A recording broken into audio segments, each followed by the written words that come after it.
లంచం తీసుకుంటూ ఏసీబీ అధికారులకు పట్టుబడ్డారు రంగారెడ్డి జిల్లా జాయింట్ కలెక్టర్ భూపాల్ రెడ్డి. ధరణిలో పనిచేసేందుకు ఆయన 8 లక్షల లంచం డిమాండ్ చేశారు.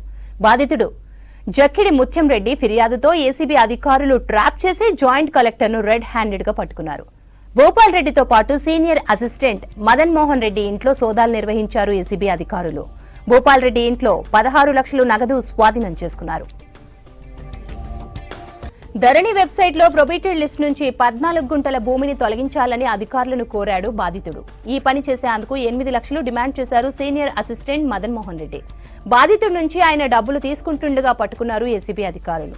జాయింట్ కలెక్టర్ భూపాల్ రెడ్డి చెప్తేనే తాను డబ్బులు తీసుకున్నట్లు ఏసీబీ అధికారులకు తెలిపారు మదన్ మోహన్ రెడ్డి. ఏసీబీ అధికారుల ముందే జాయింట్ కలెక్టర్ కు ఆయన ఫోన్ చేశారు.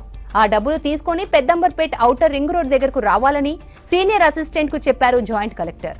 పెద్దంబర్పేట దగ్గర జాయింట్ కలెక్టర్ భూపాల్ రెడ్డికి సీనియర్ అసిస్టెంట్ మదన్ మోహన్ డబ్బులు ఇస్తుండగా ఇద్దరిని అదుపులోకి తీసుకున్నారు ఏసీబీ అధికారులు.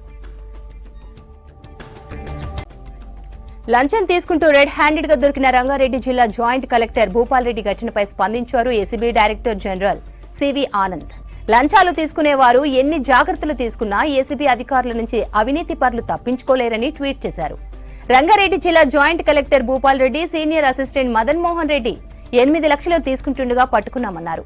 బాధితుడి ఫిర్యాదుతో రంగంలోకి దిగిన ఏసీబీ అధికారులు నిందితులను పక్కా ప్లాన్ తో పట్టుకున్నారన్నారు సివి ఆనంద్.